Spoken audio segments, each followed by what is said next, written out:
Many years ago, it was 5 days before Christmas when a man in an RV pulled up alongside a young boy, the age of 10. His name was Christopher Carrier. And he said to Christopher, "I know your dad, and I need to buy him a Christmas present, and I need your help. And so would you get in with me, and we'll go buy your dad a Christmas present?" And for whatever reason, he got in the RV. Now, I don't know about you, but when I grew up in the 70s and 80s, I wasn't looking out for RVs as the danger vehicle. It was typically a white panel van driven by a clown. Those are the kinds of things I was told to always stay away from. But for whatever reason, Christopher Carrier got in the RV, and the man pretended to get lost. And as he drove down these dark roads, Christopher all of a sudden felt this sharp pain in his back. In fact, he had been stabbed by the man with an ice pick and then taken out into the Florida Everglades and shot in the left temple and left for dead. It was 6 days before they found Christopher, and he was barely clinging to life, but he was alive. But it took a long time, weeks, months, years, for him to recuperate physically and emotionally and mentally and all those things. But it was a couple years after this horrendous event that a friend of his from school invited him to come out and go to a church hayride. And it was on this church hayride that Christopher found Jesus for the first time. That he met Jesus there and met the Jesus who brings healing and hope and restoration. And he gave his life to Christ that day. And a couple years later, as he got more comfortable with telling his story, at the age of 15, he began to tell the story. Began to tell the story to kids and other people about the restoration that he'd found and the healing and the joy that he found in Jesus Christ. And this began a lifelong journey into ministry where he eventually became a pastor and used that platform, that opportunity to tell the story about how our God heals and brings restoration and brings good out of evil. And as he did this for a few years, one day he got a phone call from a detective who told Christopher, we had a man confess to the crime.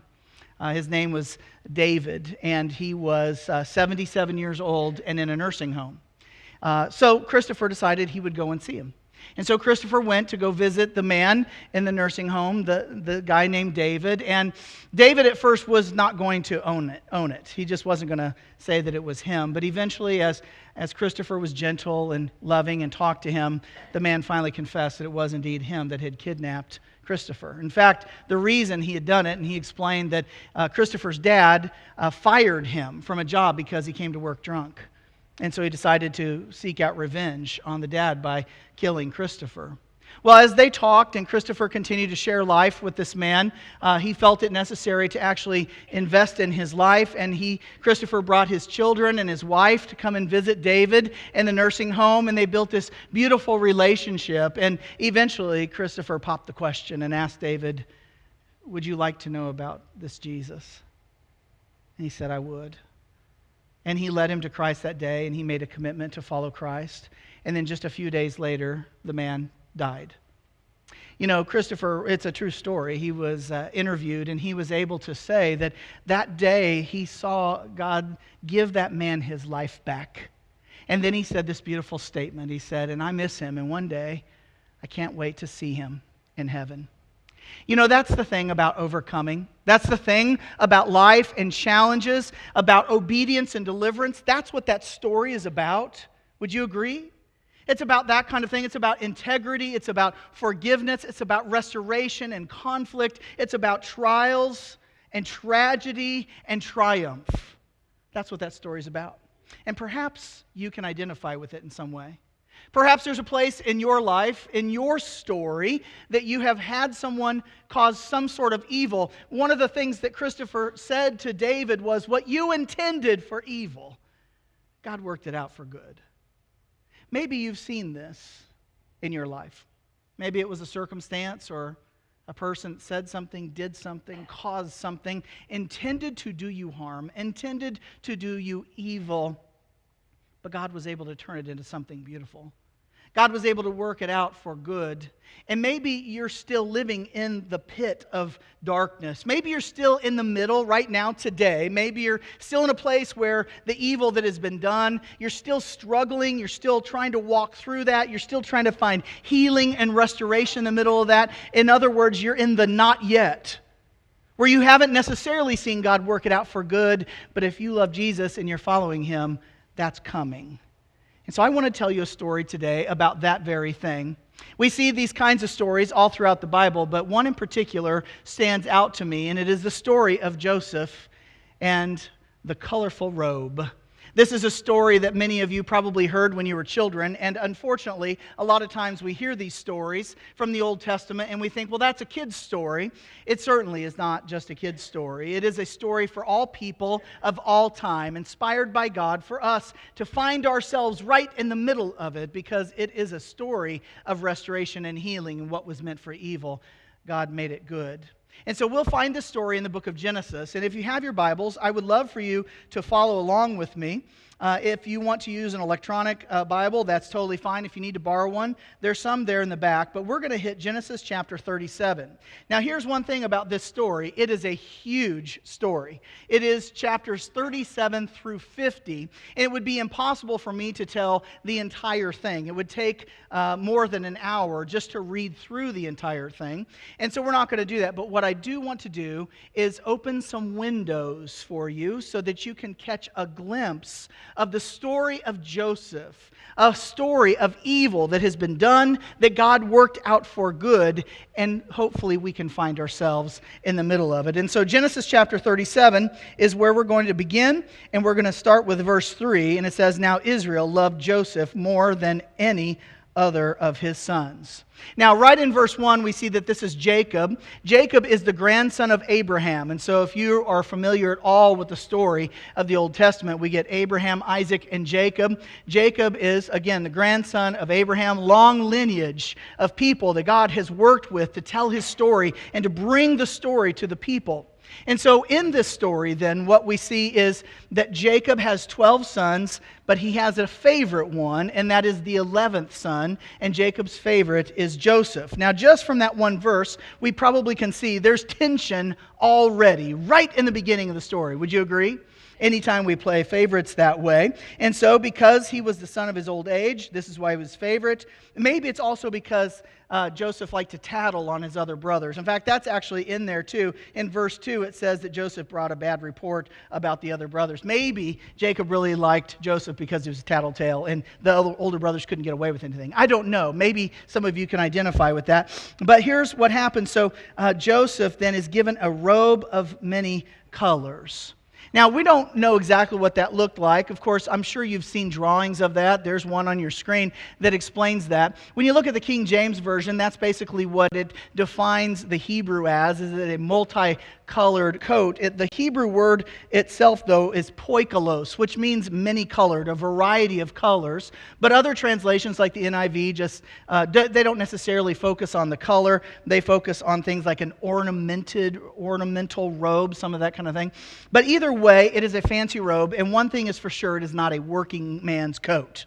It is not something you would go out and dig ditches in. This is a coat of royalty. And the only other time that we see this word used in the Old Testament is regarding King David's daughter, Tamar, and she has a coat like this. So this obviously is a fancy, important thing. And so Jacob has a favorite. It's Joseph. He gives him this coat, and his brothers saw that their father loved him more than all of his brothers, and they hated him and could not speak peacefully to him.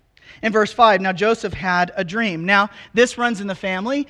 Joseph has a dream. Jacob, his father, was a dreamer. Many of you are familiar with Jacob's ladder. That is a story there. But Joseph has a dream, and when he told it to his brothers, they hated him even more. And basically the dream was that there would be a time where they would all be bowing down to him. And he goes and tells the brothers, I've had this dream where you're going to be bowing down to me. And then he has a second dream where he says that not only will you be bowing down to me, but the sun, the moon, and the stars, my parents, mother and father, and even Daddy Jacob rebukes him for such a thing.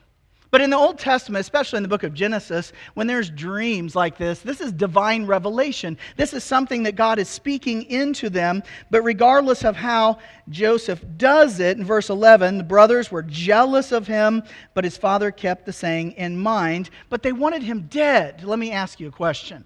Have you ever been so jealous or so angry that you wanted someone dead? Now, you don't have to answer that and raise your hands.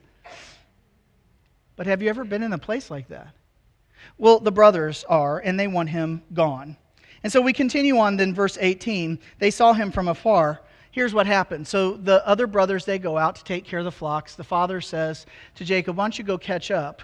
In other words, he hadn't gone along with them, but why don't you go catch up with your brothers? This would have been about a 20-mile hike, by the way, based on what the text tells us. The brothers see him coming from a long way off, and before he came near to them, they conspired against him to kill him. And they said to one another, here comes this dreamer.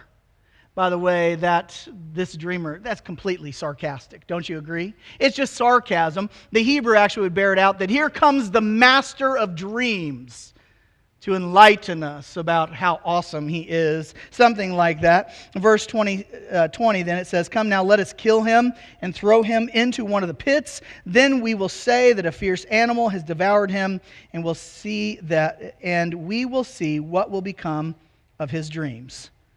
But when Reuben heard it, now Reuben's the oldest of the 12.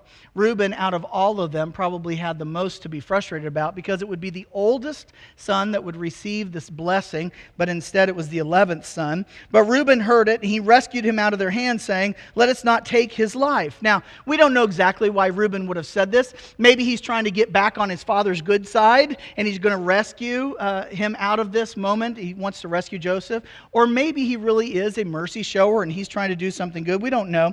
Verse 22, and Reuben said to them, shed no blood, throw him into this pit here in the wilderness, but don't lay a hand on him.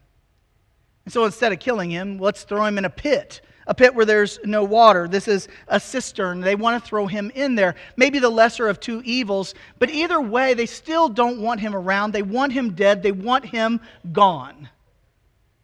And this is one of those things, again, that we see throughout history. Even all the way back to the beginning with Cain and Abel, the tension between brothers, so much so that it could drive someone to murder. They don't want him. And so this is what happened. So when Joseph came to his brothers, they stripped him of his robe. That would have been very important. They hated that robe. Can you imagine? They stripped him of his robe. The robe of many colors that he wore, verse 24, and they took him and threw him into a pit. Now let's stop there and ask this question. If you're Joseph, do you think you can find blessings in the pit? Do you think you can find God's blessings in the pit in this moment, just what you know? Well, here's the truth. I mean, the pit actually was Joseph's salvation because they were going to murder him. You're right? You agree? And so in a sense, the pit actually ends up being his saving place. But when we're in the pit, it's hard to see. Do you agree? It's hard to see anything else that's going on around you. And so he's thrown into the pit. And then verse 25 says, they sat down and they had lunch. Oh, how callous. So these brothers, they hate Joseph. Really, it should have been the dad, don't you think, that they would hate? But they hate Joseph. Maybe they hate him, again, because he was favored. They hate him because of the coat. They hate him because of the dreams. They hate him. And they throw him in a pit and they have lunch. This is a calloused place to be. And then there's a caravan of Ishmaelites that come from Gilead. Verse 27, they say, come, let us sell him to the Ishmaelites. Verse 28, and they sold him to the Ishmaelites for 20 shekels of silver. This will be important later. And they took Joseph to Egypt, which would have been probably about a 30-day journey on foot. But think about it, Joseph has to travel, probably tied to the back of an animal, barefoot with shackles on. This is a long journey. Verse 31, then they took Joseph's robe, slaughtered a goat, dipped the robe in the blood, and they sent the robe of many colors and brought it to their father and said, this we have found. You know, deception often runs in the family. It certainly does here. Their father, Jacob, was a deceiver. In fact, it was part of what his name meant. He was a deceiver, but he actually uses a robe when in his growing up years to deceive his dad. He uses the robe of his brother Esau to deceive their father. And now his sons are deceiving him with Joseph's robe. It's amazing that this continues on. By the way, there's a message in that within the message, and that is that when we see things like that throughout our history, throughout our families, we need to be able to put a stop to something like that rather than let it continue. We got to be able to get a hold of that kind of stuff and not allow things like deception and lies to continue to filter down through the family. And then verse 36, meanwhile the Midianites had sold him into Egypt to Potiphar, an officer of Pharaoh, the captain of the guard. This is the head security guy for Pharaoh. All right, let's go to chapter 39. Now Joseph had been brought down to Egypt, and Potiphar, an officer of Pharaoh, the captain of the guard, an Egyptian, had bought him from the Ishmaelites who had brought him down there. And the Lord was with Joseph. Now, when you're in this moment, if you find yourself in the pit, and it may not be a physical pit, the pit of turmoil, the pit of deception, the pit of whatever it is, the pit of tragedy, brokenness, been thrown away by someone. When you're in the pit, it's easy to feel alone. It's easy to feel abandoned. But Joseph was not alone.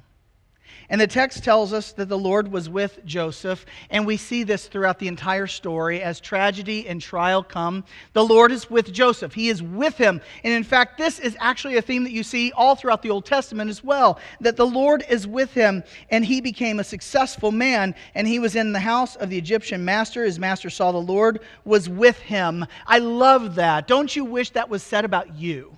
In your work, Joseph obviously does a good job with whatever it was that Potiphar had put in his hand. And he did such a good job that he was elevated to do more good jobs. This is a biblical thing as well. When you look at places like Matthew chapter 25, 23, it talks about when you are faithful with a little, God will give you more. So Joseph obviously is faithful with what he is given as far as work, and he is elevated and elevated and elevated, so much so that Potiphar, this heathen, would have looked at him and said that he walked with the Lord, that he knew that he did. Don't you want that said about you in your work life?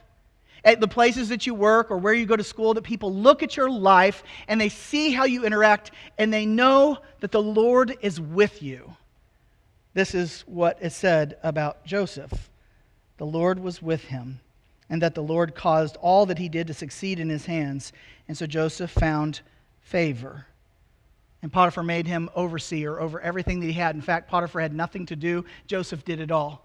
Joseph was able to do all these things, and God was working in amazing ways and bringing enormous blessing, not just to Joseph, but Potiphar and the entire family over and over.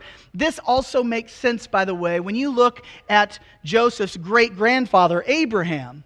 In Genesis chapter 12, this is part of what we see. We see this blessing that we are told in chapter 12, verses 1 through 3 or so, that God will bless Abraham, not just so Abraham has more, but so that God will bless Abraham so Abraham can be a blessing, and a blessing to all the nations, which eventually will be fulfilled in Jesus. But even here with a great-grandson, God is bringing blessing, and through the lineage of Abraham, people are being blessed and experiencing this kind of blessing. And so he has gone from slave to COO with more and more blessing, more and more responsibility. But something terrible is about to happen. You see, Joseph has a really huge problem, and it was that he was good looking, and that's what verse 6 says. It says, "Now Joseph was handsome in form and appearance, and Potiphar's wife wanted him." And Potiphar's wife chased him around and went after him and went after him, went after him. He continued to evade, continued to get away. But one day she grabbed a hold of his coat. There's something about these coats that continues all the way throughout the story. Grabs a hold of his coat. He spins out of it and runs away. And she has the coat. By the way, sometimes when we find ourselves in the middle of a deep temptation, your best bet is to get out of there. Is to turn and run away from the temptation. Joseph does it, but now Potiphar's wife uses the coat against him to have him destroyed. And she takes the coat in and says, "Look, this is what's happened. He came in to try and hurt me, and I've got his coat." And Potiphar's anger was kindled. That's verse 19 and 20. And Joseph's master took him and put him into the prison, the place where the king's prisoners were confined. Question again, can you find God's blessings in the pit? Can you find God's blessings now in this dungeon? It would have been easy to kill Joseph, right? But he's preserved, and he finds himself in the dungeon, and God had not abandoned him. Verse 21, but the Lord was, what do you think it'll say? With Joseph. The Lord was with Joseph and showed him steadfast love. I love that phrase. This is actually a thematic phrase all throughout the Old Testament. The steadfast love of the Lord. Don't miss it. The steadfast. the ever-present, always increasing, always there kind of love, the never ceasing, steadfast, the steadfast love. There's an old hymn, some of you know, the steadfast love of the Lord never ceases. His mercies never come to an end. They're new every morning. Great is his faithfulness. And so the steadfast love of the Lord is with him, and he gave him favor in the sight of who? The jailer. Now the jailer looks at Joseph, and Joseph succeeds, and he does well. God is blessing him. And in fact, the jailer now puts Joseph in charge of the entire jail. And it also says the jailer basically had nothing to do because Joseph did it all, and he was good at it. And then something happened in chapter 40, and that is two of the king's lead people, the baker and the cupbearer. These are people that you want on your side because it would be easy to poison the king. They've done something bad. We don't know what that is, and he throws them into prison. And isn't this just like God, though? In the middle of Joseph's own turmoil, while he's in the dungeon, God brings people along and puts them in Joseph's life for him to minister to. And in fact, that's exactly what it says in chapter 40, verse 4, that he attended to them.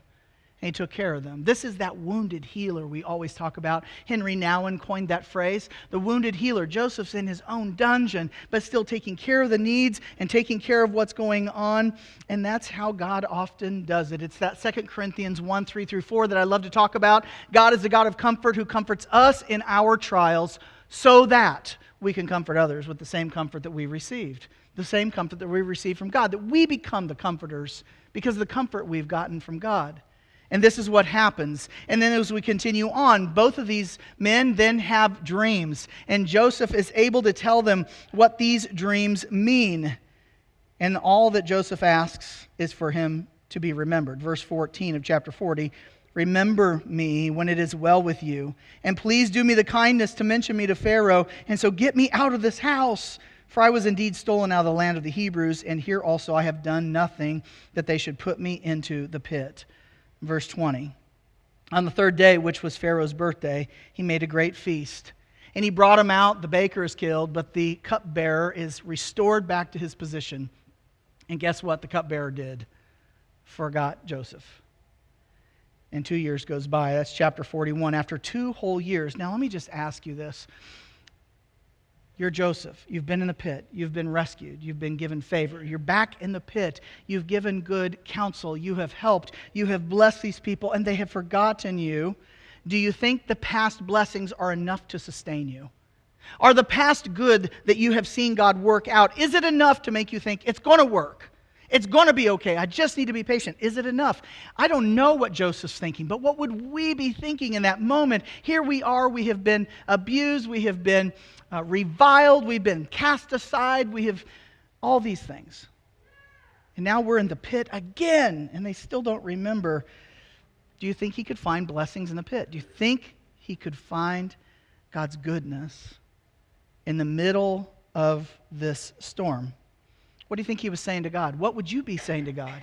Would you be sitting in that moment going, why am I here again?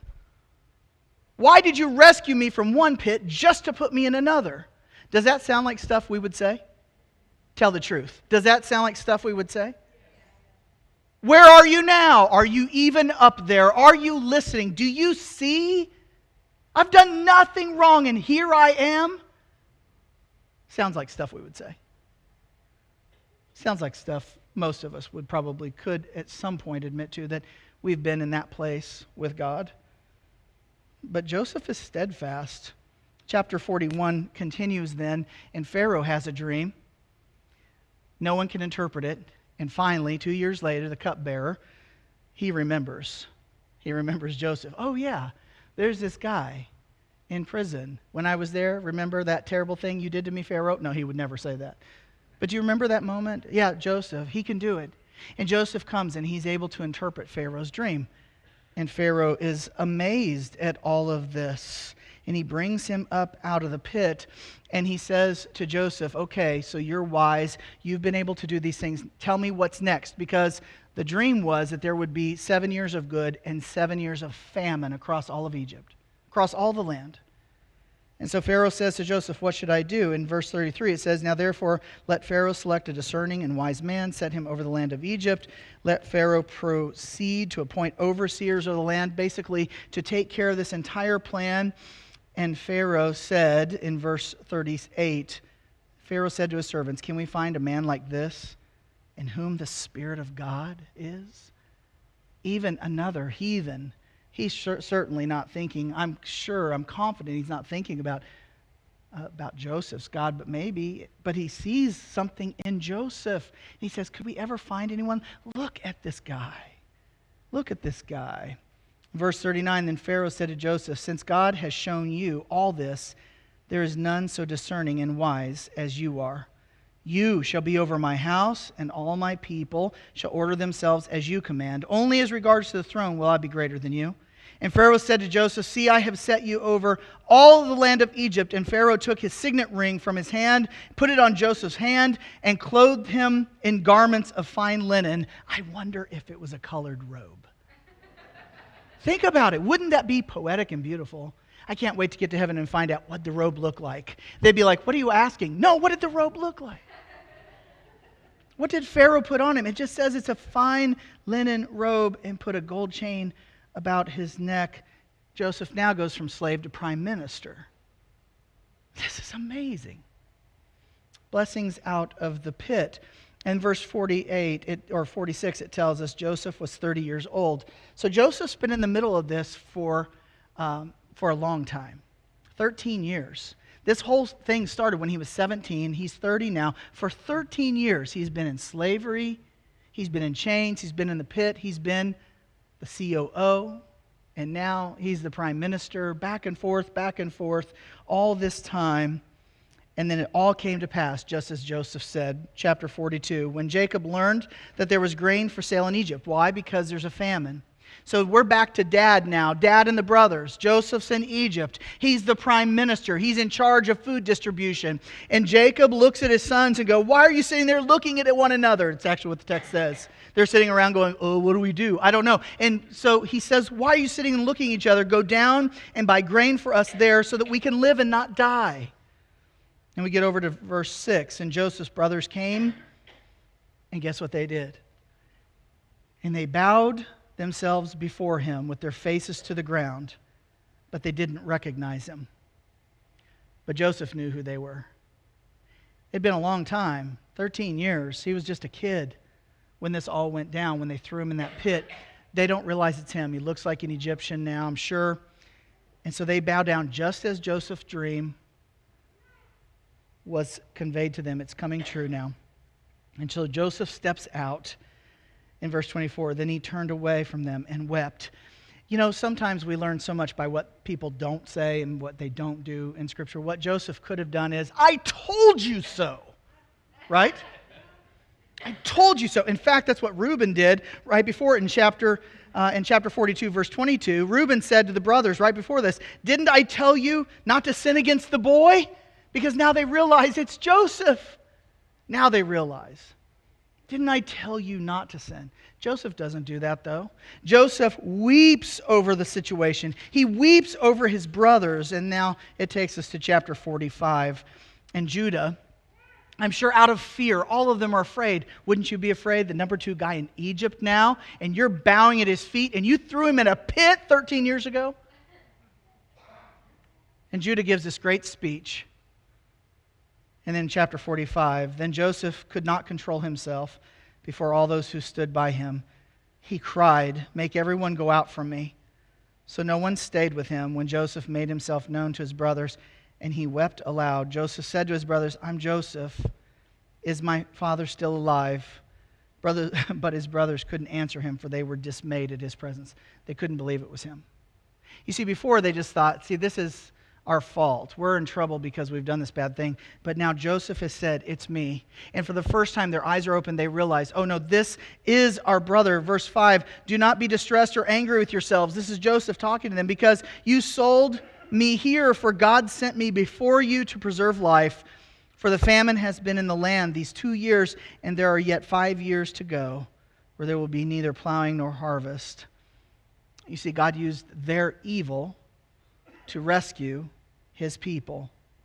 Joseph was sent ahead of them to save their lives, to save the lives of God's people. Verse 15, and Joseph kissed all of his brothers and wept upon them. After that, his brothers talked with him. By kissing them, it was a sign of forgiveness. He'd restored him, just like the prodigal son is restored by the father. And that brings us into the home stretch of chapter 50. Chapter 50 now, by this point, their father has died, and the boys are really scared. Verse 15, when Joseph's brothers saw that their father was dead, they said, it may be that Joseph will hate us and pay us back for all the evil that we did to him. You see, they're thinking Joseph was only kind to us because our dad was alive, but now that our dad's dead, he's going to get us. He's going to get us.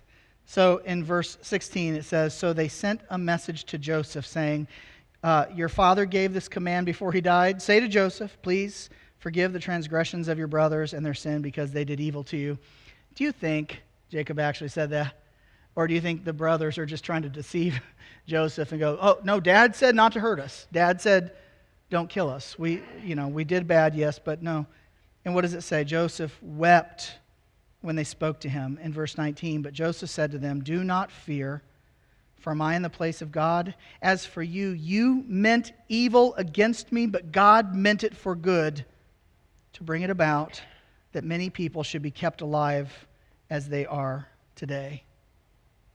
Your motives were bad, but God had something good in mind.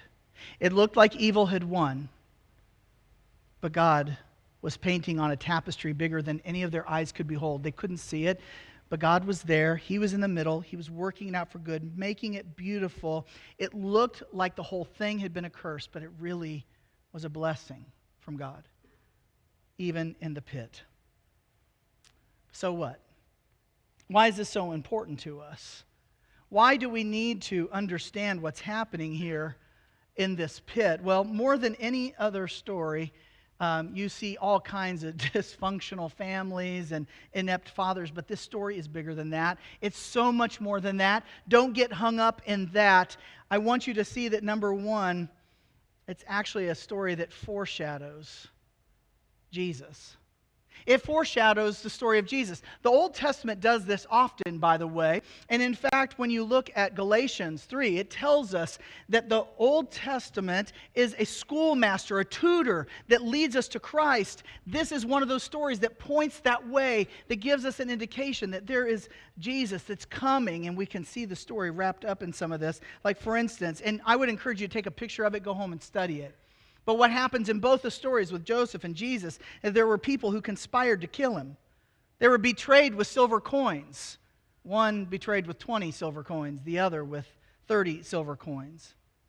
Falsely accused, both of them, though they did no wrong. Had two fellow prisoners, Joseph in the jail, Jesus on the cross. And exalted from prisoner to the right hand of the ruler, both. We see the story of Jesus beautifully woven into this tapestry of God's story with God's people. The second thing I want you to make sure you see is that suffering develops strong character. Suffering is refining for us. We hate anything that's bad, but the challenges that come our way when you're a Jesus follower, the challenges that come our way can be a refining challenge. Just like you would take a precious metal and you heat it up, the dross, the junk in that floats to the top and you can scrape it off, and then you're left with something more pure. This is what happens in our trials if we will trust the Lord, that the trials that we face are refining, making us more and more like Jesus. And the third thing I want you to see is that how others treat us does not have anything to do with how God can use us or bless us or provide for us. It doesn't matter how people treat us. It only matters what God thinks of us. And so where do we go from here? What do we do with this? How do we begin to put things into our lives to overcome the pit that we find ourselves in?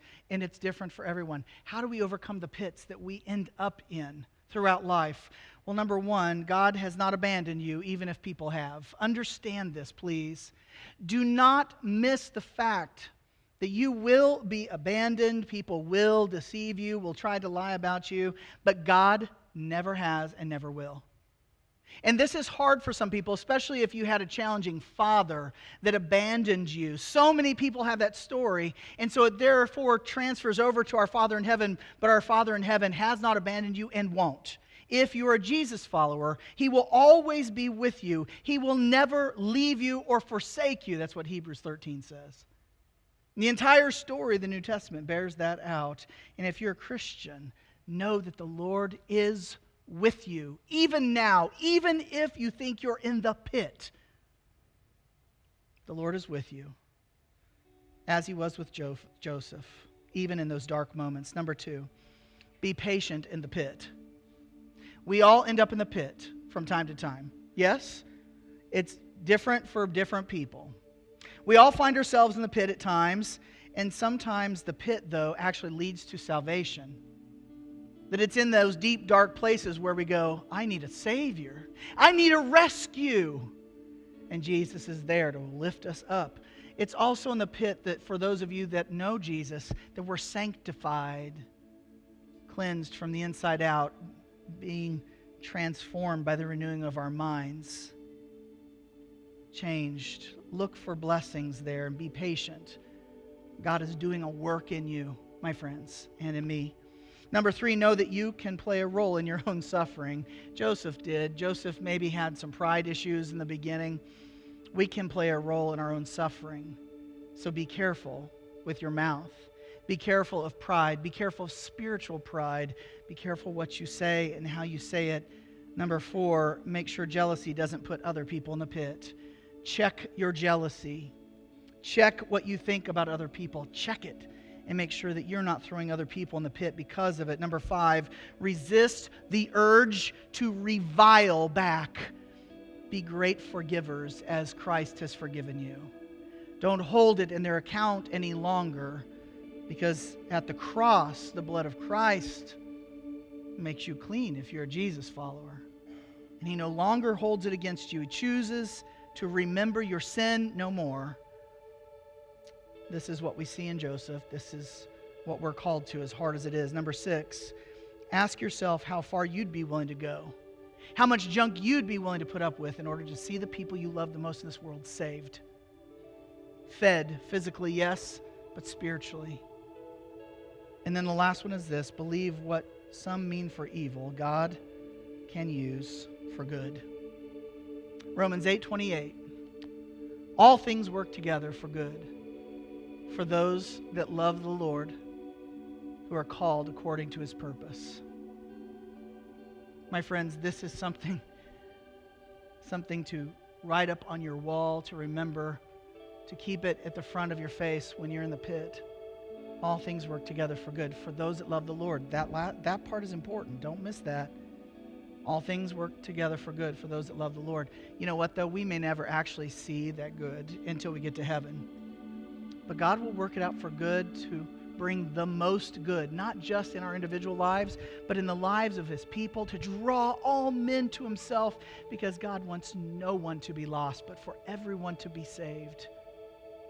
And God can work out those things for the good, for those that love the Lord and are called according to His purpose. Friends, you're invited and called to His purpose. You're invited to a time of worship, a time of prayer, a time of thanksgiving, even though it's hard to thank God in all circumstances when we're in the pit, but to thank God for the way He has rescued us, or maybe thank God for the way He is about to rescue you, and the way that He has brought good out of evil, or the way that He will bring good out of evil, even though you may not see it for years to come, or maybe not even in your lifetime. Maybe the good is what we see at the end of the story. Remember that tapestry that God paints on, bigger than we can see, but God can see everything from the past, the present, and what is to come. Trust Him for it. And then take time to share at the table, to commune with the Lord, to break that bread, take that cup, remembering the body broken, blood shed of Jesus at the cross that gives us life, rescue from the pit of death. You're invited. You're invited to find blessings in the pit, around the pit, through the pit, to find blessing and joy in the Lord, no matter your circumstances today. but to experience God's goodness and love and redemption and restoration, and that the things that have been done around you that look like evil is winning. Know and believe that God can work it out for good. Father, we thank you for giving us this moment to come together, to pray, to worship, to sing. I pray that as we go take this time to commune, as we break the bread and drink the cup, remind us of what you have already rescued us from because of the cross of Christ, what we have been saved from and saved to. Help us to remember. Help us to celebrate the rescues that you have given us and to worship in thanksgiving for the rescue that you are bringing even today. Open our eyes to see you in all of your glory. It is in the name of Jesus that we pray. Amen.